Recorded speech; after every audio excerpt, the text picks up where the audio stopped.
Recentemente, eu tive notícia para um grande amigo nosso da cidade de São José dos Campos. Recentemente, não, já tem uns 2 anos isso.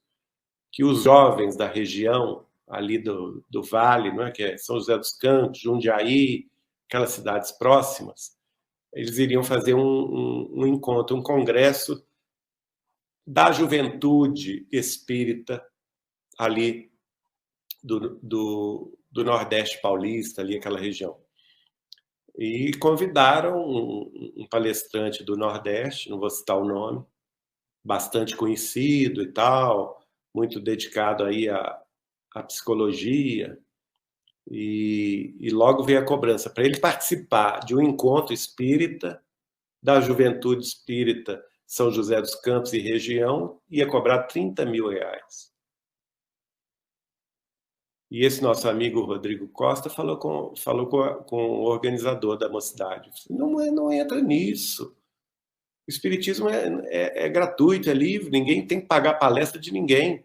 Se a pessoa cobra para palestra, corta fora, joga fora. Isso é joio que se mistura no trigo.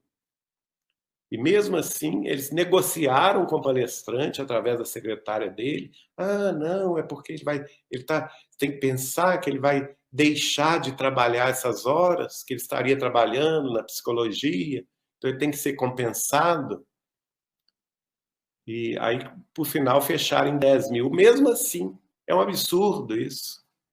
Um absurdo.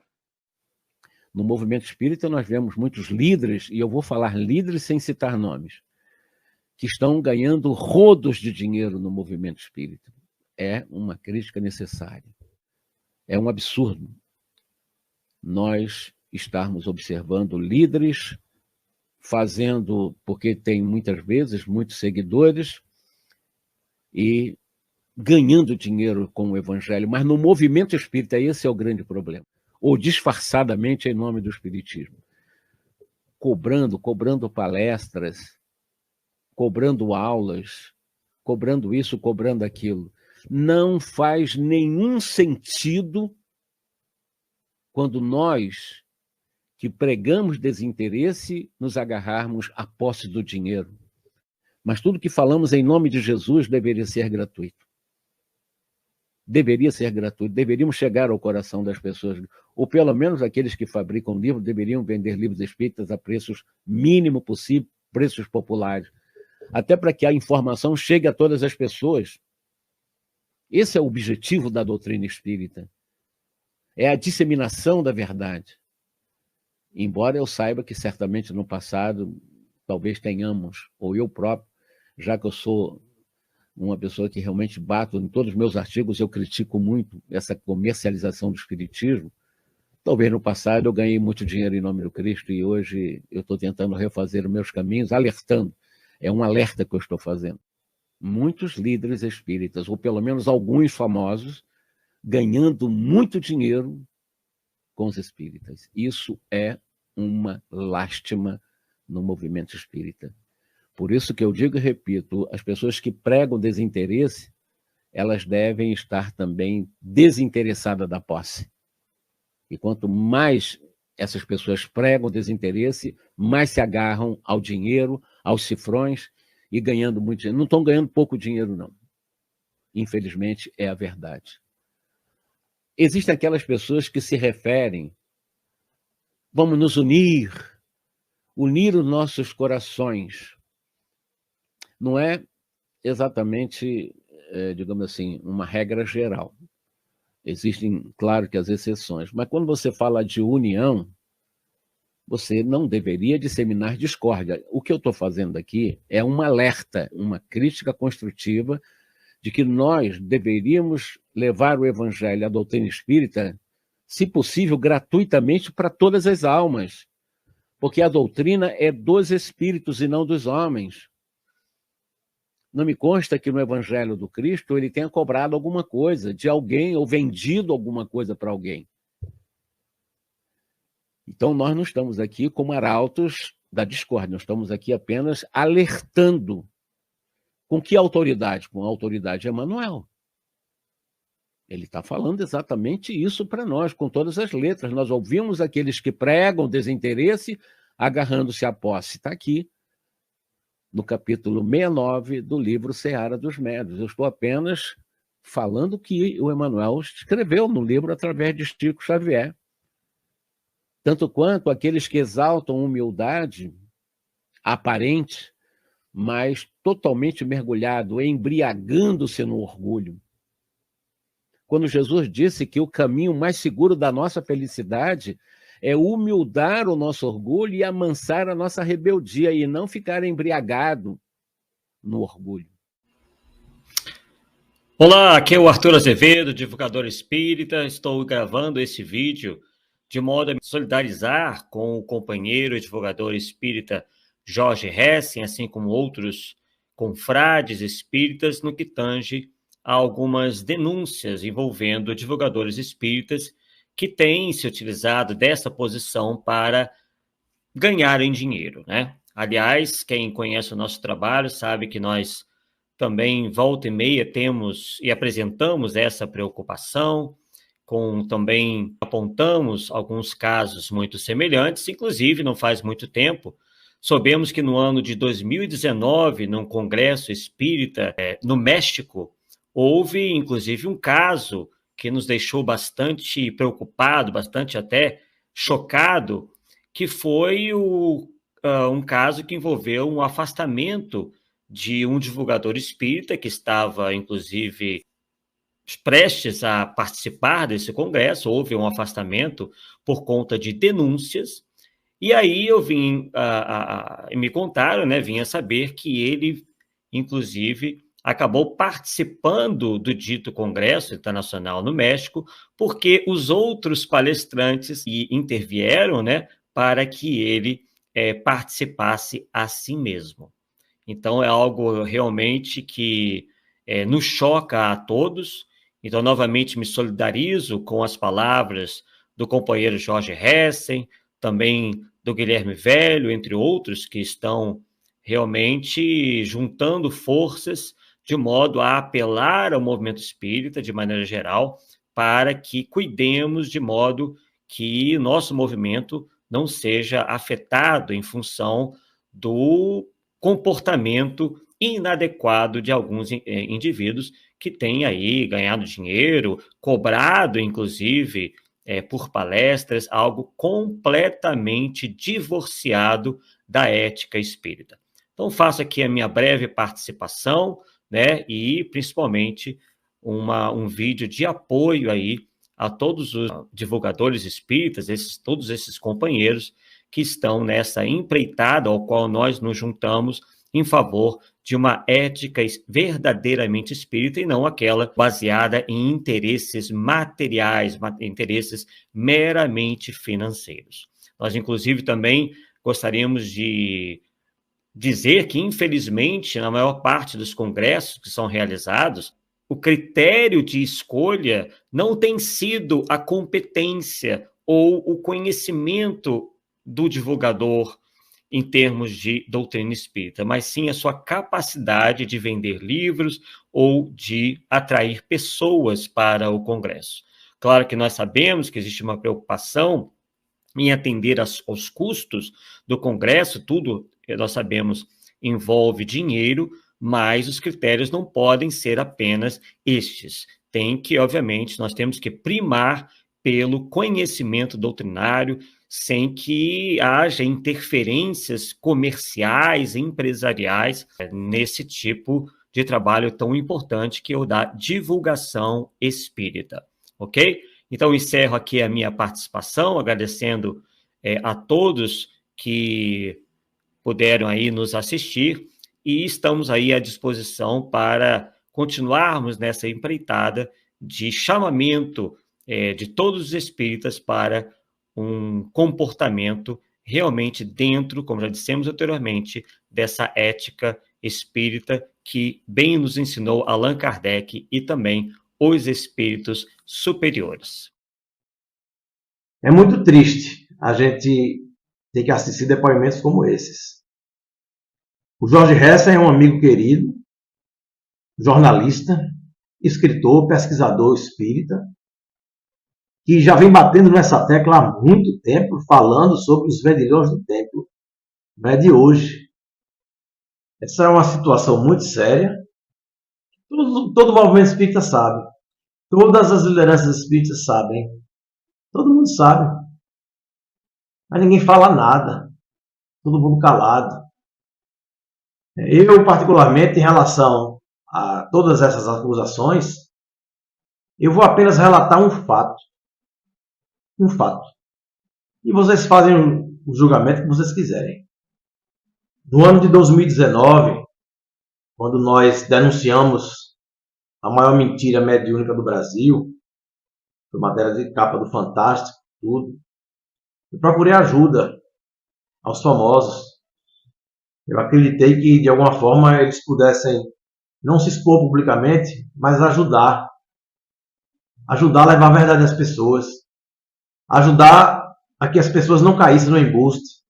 Ajudar para que as mães, as mãezinhas que estavam ali procurando uma carta do seu filho, não caíssem na mentira, na fraude.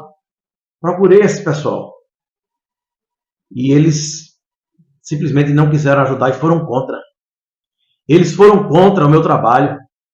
A ponto de um deles, muito famoso, hoje muito rico, mas muito rico mesmo, fez um trabalho de cancelamento do meu trabalho, do trabalho que eu vinha fazendo para levar a verdade às pessoas, e cancelamento da minha pessoa. Ele fez isso. Melhor do que acusar é narrar uma história que eu tenho provas. E toda essa história, ela está sendo contada num livro. E nesse livro, eu não vou poupar os nomes de pessoas que foram omissas com a fraude, outras que foram indiferentes quanto à dor das mães enganadas, e outras que foram coniventes. Exatamente, vocês estão ouvindo, foram coniventes com a fraude. Em 2019, esse suposto médium que estava coletando informações das redes sociais, esse rapaz que estava se passando por médium, ele ia fazer uma psicografia em Londres, né? Ia levar a fraude para Londres. E a gente ficou sabendo e entramos em contato com o pessoal de Londres, com lideranças espíritas de Londres, para alertar, e mandamos um material mostrando como a fraude era feita, mandamos tudo. E aí eles conseguimos cancelar a ida desse falso médico para Londres. Nós conseguimos isso, sem a ajuda de ninguém. E do que acontece? Alguns meses depois, um rapaz lá de Londres me procurou, que era o mesmo rapaz que ia levar o falso médico, porque ele perdeu o pai e queria receber uma carta do pai, estava desesperado. E ele não era espírita, literalmente, ele estava ainda ali engatinhando na doutrina, então não tinha um conhecimento doutrinário suficiente para entender tudo sobre o espiritismo. E aí ele queria a carta de todo jeito. E me pediu se eu podia levar algum médium sério. Então eu convidei o médium Newton Souza para fazermos um trabalho em Londres. O Newton foi comigo. Eu comprei minha passagem, como sempre faço. Já realizei 202 palestras em 14 países. E todas as passagens, quem paga sou eu, do meu próprio bolso. Com exceção de uma única viagem que eu fiz ao Japão, na minha segunda ida ao Japão. Mas depois eu fui mais 2 vezes. E eu sempre paguei tudo. Nunca deixei ninguém pagar nada para mim. Não é porque eu sou rico, não. É porque eu conheci as pessoas do Movimento Espírita Nacional. Eu conheci a maioria delas. E vi o esforço. E vi o sacrifício que elas fazem para manter uma casa espírita fora do Brasil. E o mínimo que eu posso fazer para ajudar essas pessoas e essa doutrina fantástica que transformou minha vida é não dar despesa para a casa espírita. É o mínimo que eu posso fazer. Quando chegamos em Londres, eu e o Newton, eu ia fazer as palestras e o Newton fazia a psicografia. O rapaz que levou o Newton, pagou a passagem do Newton e levou ele para lá, me perguntou se eu tinha contato com um determinado palestrante famoso da área da psicologia. Eu disse que sim. E ele disse, não, porque eu comprei um microfone e queria que você pudesse levar para ele. Eu disse, eu levo, não tem problema nenhum. E o que aconteceu? Ele entrou em contato, esse rapaz entrou em contato com o palestrante famoso e avisou a ele que ia mandar um microfone por mim, que eu estava lá, a fazer uma palestra junto com o Nilton, que ia fazer fotografia. E esse palestrante famoso, milionário, que hoje realmente é um milionário, ele disse, o Guilherme Velho está aí, esse rapaz está aí para sugar os médios, para se promover. Os médios não precisam dele para nada, não. Ele quer promoção, ele está aí para se promover. Esse rapaz, ele fez isso contra mim. Ele fez isso, minha gente. Ele se dizia meu amigo. Ele veio a Recife duas vezes. Uma vez ele me ligou, nós fomos almoçar, fomos jantar, aliás. Fui assistir uma palestra dele aqui, também num evento profissional dele, né? Palestras de 30 mil reais.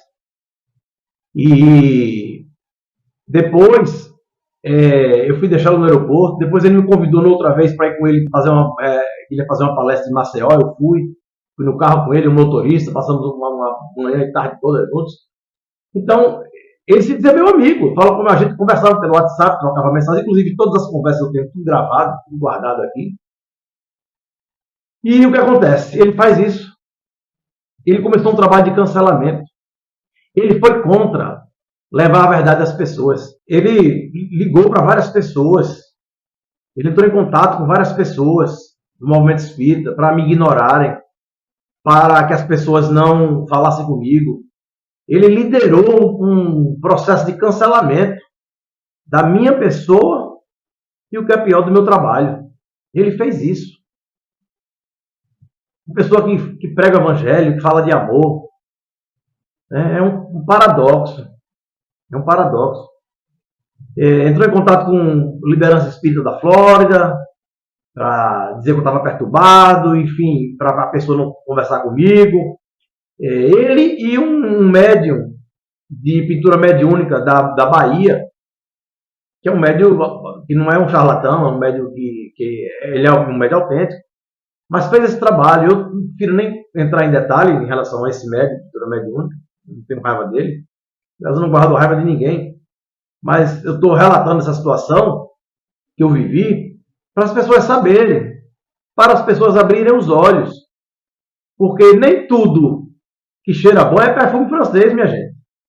Inclusive, ele entrou em contato com os médios que eu estava fazendo trabalho, que estão no meu livro, e para questionar se os médios estavam me ajudando, se os médios estavam apoiando aquilo. E segundo ele, um dos médios disse, não, eu não estou apoiando ele não, o manifesto aqui eu assinei porque ele me obrigou. Isso pode ter até ocorrido, mas se isso ocorreu, o médium não está falando a verdade, que eu nunca forcei ninguém a assinar manifesto, não. As pessoas que eu perguntava, as pessoas que se negavam a assinar, eu só perguntava uma vez. Nunca obriguei ninguém a assinar nada, não. Muito pelo contrário, a grande maioria assinou o manifesto em defesa das vítimas das fraudes e a preservação dos médios sérios. Essas pessoas têm conhecimento doutrinário, por isso que assinaram.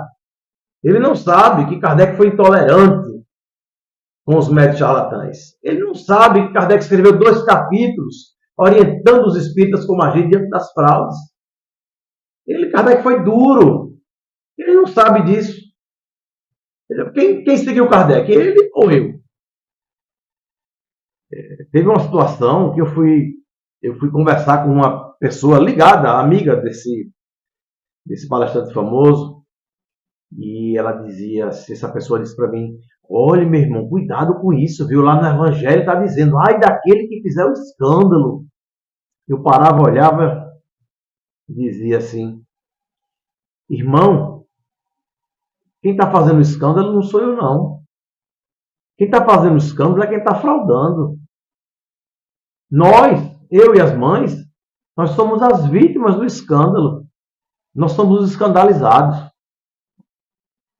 Quem faz o escândalo é quem está fraudando. E hoje eu posso dizer que também quem faz o escândalo é quem foi conivente com as fraudes. Quem ficou do lado da mentira, do embuste. Então, essas pessoas ficaram do lado da fraude, sim. Outros diziam, olhe, meu irmão, o Evangelho disse que a gente tem que perdoar. Engraçado, quando a OAB ela pega alguém se passando por advogado, o que é que a OAB faz? Ela denuncia, né? E o falso advogado vai preso. Quando alguém se passa por médico, o que é que o CRM faz? Ele denuncia e o falso médico é preso. Mas lá no passado, quando o padre era pego em pedofilia, o que a Igreja Católica fazia? Ela punia? Não, ela transferia o padre pedófilo para outra igreja. Então, uma pequena parte da ala religiosa, não toda, uma pequena parte da ala religiosa, ela confundiu tolerância evangélica com conivência criminosa. Conivência criminosa. A pessoa ficar do lado de quem frauda. Teve uma liderança espírita de Goiás que andou dizendo por aí, olha, o Guilherme está prestando mau serviço, um péssimo serviço à doutrina espírita. Por quê? Porque eu estava contra as fraudes. Porque eu queria desmascarar que estava enganando. E o certo era ela que estava apoiando quem fraudava. Que loucura, né? Que movimento espírita é esse, minha gente? Acordem. Acordem, essas pessoas não representam vocês.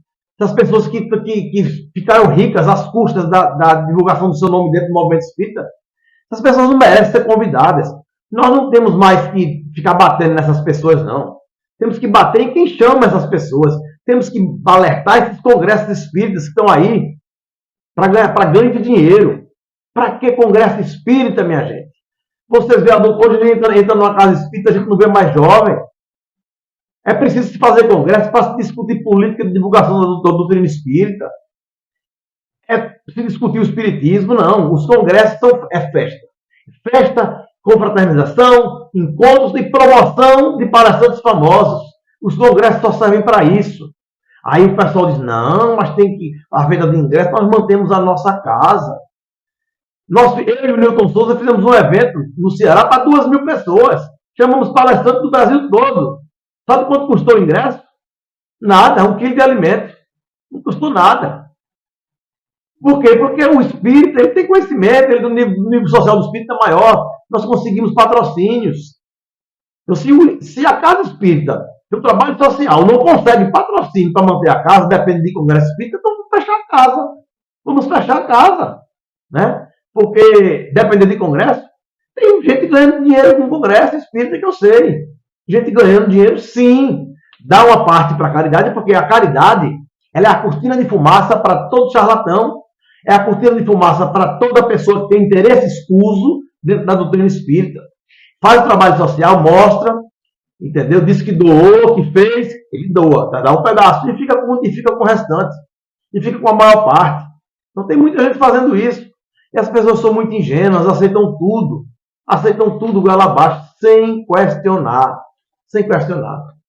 E para finalizar, minha gente, eu quero agradecer muito ao apoio que eu tive de muita gente boa desse movimento espírita. Quanta gente boa tem nesse movimento espírita.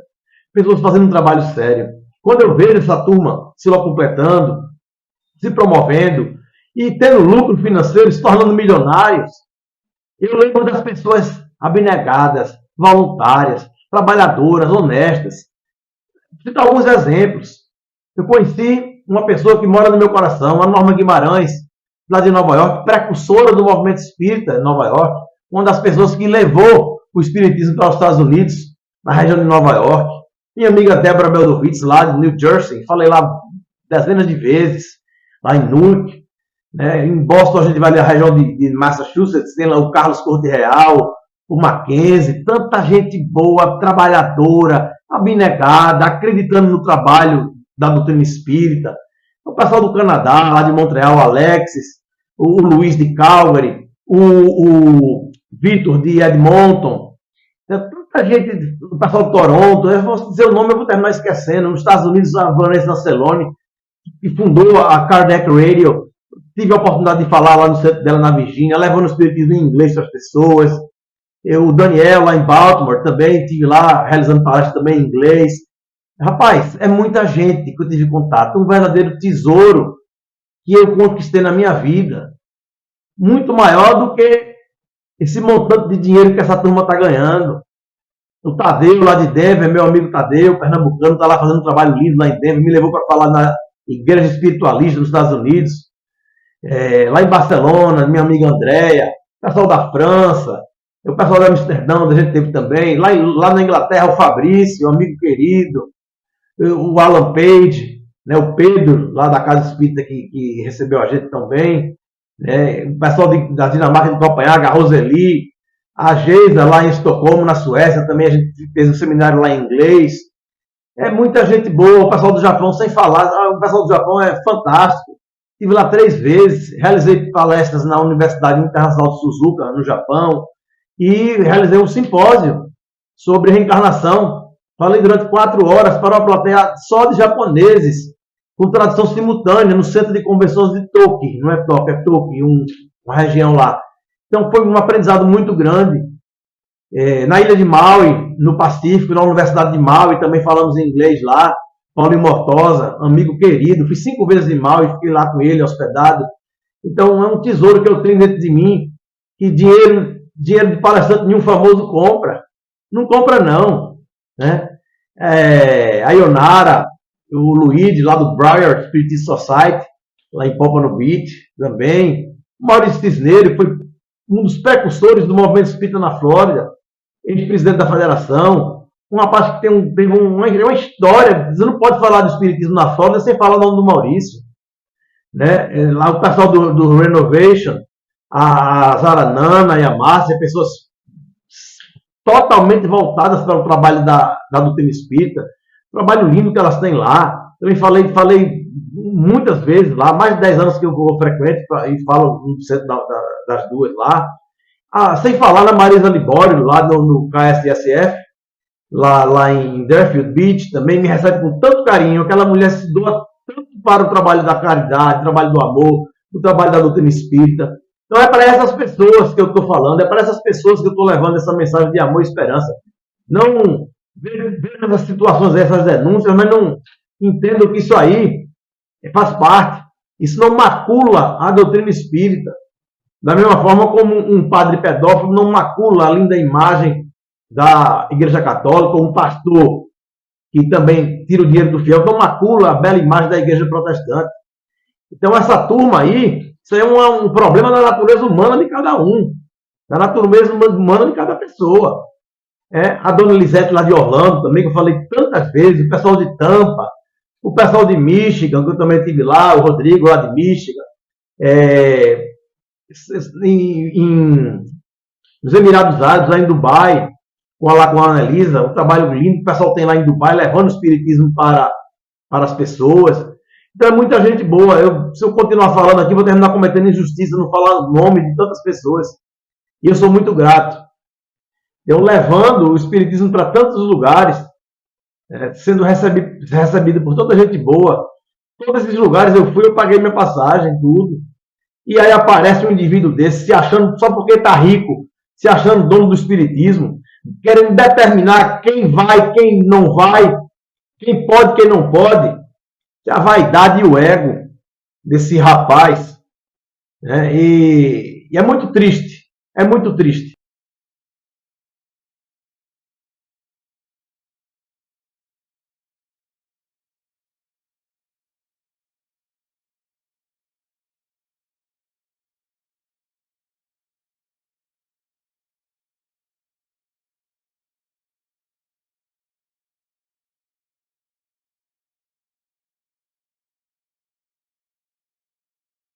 Interessante. O único acesso de fúria de Jesus, o único acesso de raiva dele não foi com uma adúltera, não foi com um publicano, que é a pior profissão, um cobrador de impostos, odiado em Roma e hoje é a pior profissão. O único acesso de fúria dele foi quem fazia do templo uma fonte de negócios. Foi o único acesso de fúria dele. Virou as mesas, insultou as pessoas. É a única vez que Jesus usa de violência física. Então não foi contra pecadores do sexo, pagãos, o centurião romano que ele curou. Não, foi contra gente que usava o nome de Deus para ficar rico. Isso deixou Jesus absolutamente furioso.